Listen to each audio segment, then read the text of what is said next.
With drones being heavily implemented in both the Ukrainian and Russian army, the rise of unmanned ground vehicles is becoming more frequent, letting drones to strike these as well, with Russia experimenting with different drones and ground vehicles, still struggling to find the right place for them.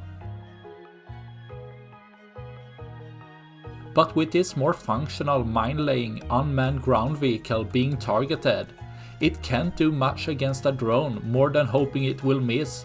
But with Ukraine's drone operators rarely disappointing, it ends in a large explosion, with the ground vehicle disappearing, leaving one less for tomorrow. That's all I had for this video. Please like and subscribe for more.